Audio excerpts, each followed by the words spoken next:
بسم الله الرحمن الرحيم.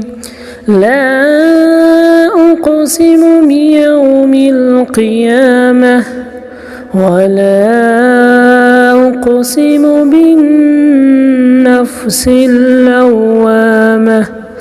أيحسب الإنسان أن لن نجمع عظامه بلى قادرين على أن نسوي بنانه بل يريد